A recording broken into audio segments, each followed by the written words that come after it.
Today I have the pleasure of talking about an Arkham game that I believe is fantastic, despite the mixed reception it got. Arkham Origins is the black sheep of the Arkham series, but it was my favorite game in the franchise for 5 to 6 years. This game kicks a lot of ass, especially with its portrayal of Bane. I haven't read any Batman comics, so my only interactions with Bane were through the games. So I always saw Bane as some dumb brute with a drug addiction. But Arkham Origins showed me a Bane that was just as smart as he was strong. Bane isn't just some brute that rushes Batman mindlessly, he's an intelligent antagonist who's ready to kill the Bat no matter what it takes. Since I've made a habit of ranting about characters I like, I thought I should do the same for Bane. Because he's not like the other girls. He's an absolute menace who gives it his all to kill Batman. In this game, it's clear that Bane sees Batman as a challenge to overcome. I love that Bane clearly understands just how capable Batman is. So whenever they face off, Bane fights ferociously, trying to give Batman no time to fight back. So with introductions out of the way, it's time to look at every scene with Bane and show off just how awesome this iteration of the character is. Bane is one of the 8 assassins who came to Gotham to claim the bounty on the Batman's head. We don't meet Bane until the halfway point of the game, so I'm skipping everything that happens beforehand because I only want to focus on him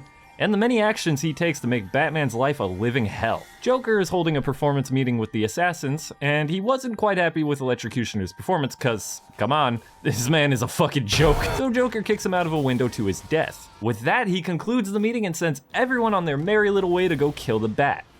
Everyone. But Bane. Move it along, big boy. No, he's coming for you now. And when he gets here, I'm going to kill him.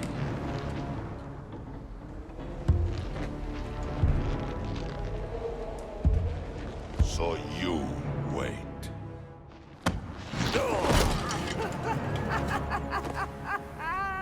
Well, this should be interesting. Whee!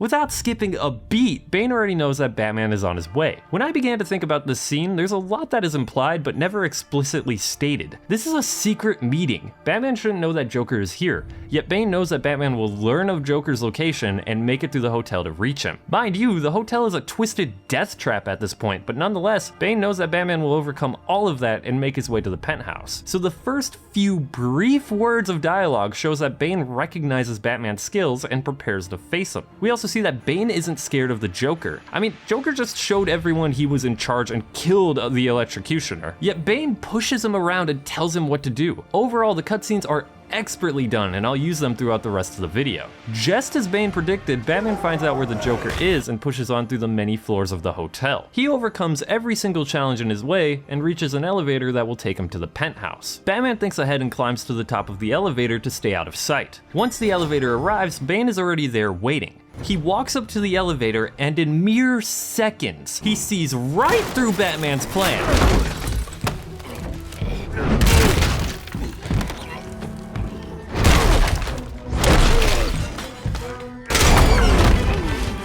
Nice of you to drop in. And just in time. He's mine, Payaso. Remember, you gave your word. You have 1 minute. Do they even have manners where he comes from? You see, it's a tradition in my house to open one present each on Christmas Eve. How about this one?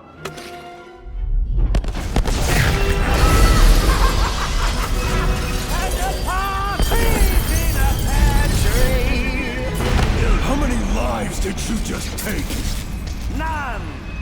I think that was just a little stocking stuffer. A construction site blocking my view.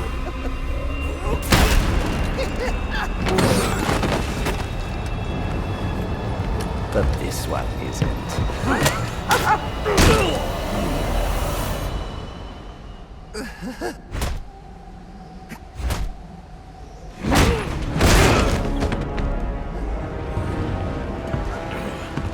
I've long waited for this moment. With your death, I will find peace.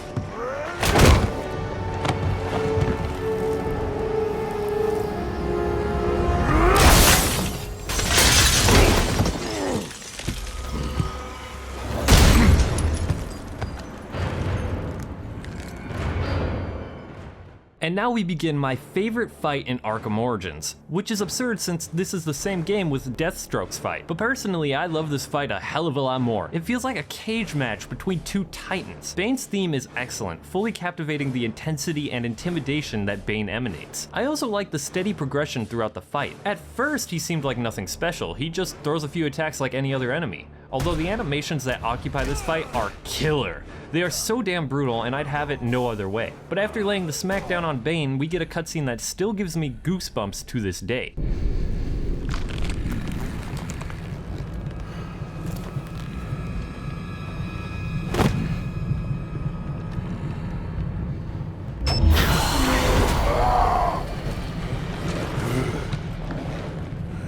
Now we are introduced to Venom Bane. The fight has now become more complex because Bane can't be damaged in this state. The only way to deal with him is to use an Ultra Stun. Afterward, Batman can yank out one of Bane's tubes and power him down for a short while. Now that the player knows how to deal with Bane, he promptly grabs Batman and throws him to a balcony below. I won't stand by and watch you kill yourself. I'm calling Captain Gordon. No, not now. 'Twas the night before Christmas, and all through the house not a creature was stirring, not even a... Oh, well, a bat was stirring, but a few more blows to the head and he won't be anymore. And now the real fight begins, but with more goons and more importantly, a new move to avoid. Joker calls it the Bane Train, which is a pretty good name because Bane starts charging around like a fucking bullet train. Batman can't Ultra Stun Bane until he's done charging around, and this damn attack is such a pain in the ass to dodge on a first playthrough. My gameplay won't reflect this, but even if you dodge perfectly, there's still a chance that you may get hit. This is because Bane can adjust his path mid-charge. So if you mistime your dodge, Bane will adjust and ram right into you. It doesn't help that there are goons now meant to get in Batman's way and slow him down. This fight is easily the hardest in the game, and I fucking love it! Managing the goons chasing you down while avoiding Bane is rough, especially on the harder difficulties. Fighting this motherfucker on I Am the Night difficulty is terrifying. For those unaware, that's a difficulty where Batman has one life and the enemies are more aggressive. I attempted it a long time ago, but that shit must have left a mental scar because I still remember it to this day. Dealing with aggressive enemies, Bane, and the fact that I only had one life gave me severe anxiety the entire fight. Also, Bane hits like a goddamn truck, or in this case, a fucking train. Any mistake could lead to death. Anyways, after surviving a few rounds with the Bane Train, Batman manages to get his ass kicked. Luckily, the GCPD arrives just in the nick of time to get blown out of the fucking sky. But nonetheless, Bane decides to retreat, so Batman manages to get a tracker on him as he goes. Joker's crazy ass shoots at Bane, so he responds with a fucking rocket launcher. Of course, Batman jumps off the building to save Joker's crazy ass, but blah, blah, blah, this video ain't about him, so we're moving on. Bane's tracker eventually puts out a signal and Batman follows it straight to his lair. It's here where we learn that he's working with a new Venom strain known as TN1. It grants the user superhuman strength and the effects are more permanent than Venom. The only problem with it is that it damages the memory center of the Bane. Ah, yes. The one problem with TN1. It damages the Bane center of the brain. Oh, that's so fucking stupid. I'm keeping that in. The only problem with TN1 is that it damages the memory center of the brain. TN1 is important for later, so keep that in mind. Now we can head deeper into his lair to find the tracker. It's placed on his Batcomputer-esque setup, and once we grab it, this happens.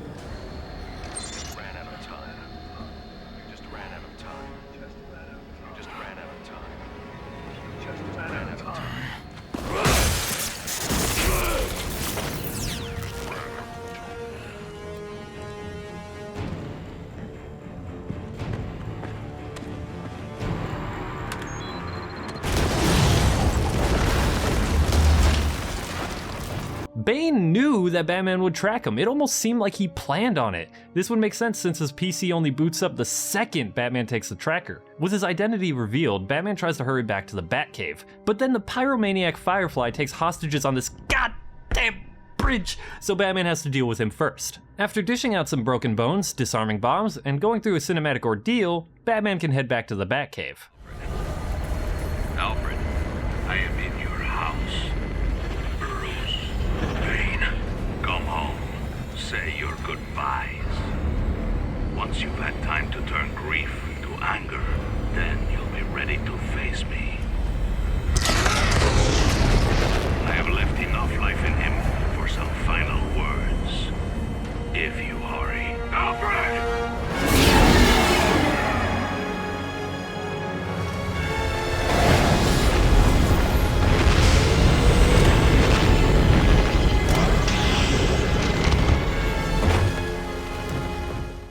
Upon reaching the Batcave, we could see that it is in disrepair, and more importantly, there's no sign of Alfred. So Batman has to fix the Batcomputer so he can use his detective vision. Afterwards, Batman can spot Alfred under a pile of rubble, so he quickly digs him out to save him.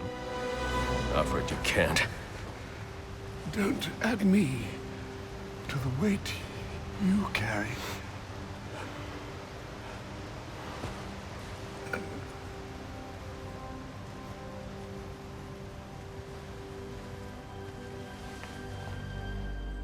This is what cemented Bane as a terrifying and amazing villain to me. He not only deduces who Batman is, but he kills Alfred, the only family Batman had left. Let's quickly compare Bane to Hugo Strange in Arkham City. Both antagonists find out Batman's identity, but unlike Bane, Hugo does nothing with it. All Hugo did was hold it over Batman's head a handful of times. Meanwhile, Bane immediately got to work, went to Wayne Manor, wrecked the place, and killed Alfred.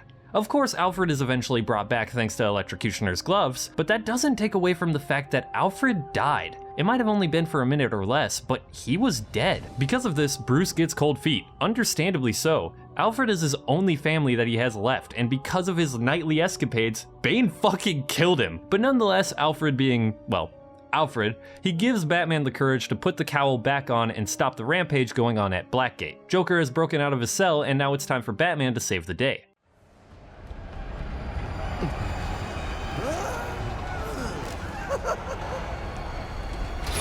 Let him go. I understand you. You had a chance to let me die, and you didn't take it. I bet right now you're wishing you had. I've killed a lot of people. I've brought the city to its knees, crippled the police force, and it's not even time to unwrap our presents. Ship it! Let's do this. Okay. So, what our friend Bane holds in his hand is a heart monitor. Once he clamps it on, every beat of his bacon little heart will charge the battery on this electric chair. And when it's fully charged... So either you kill Bane... No, I won't kill him. But you will. You will fight me with all your resolve, or you will die. Someone is going to die. You, me, or the clown. The question of which one of us it is in your hands.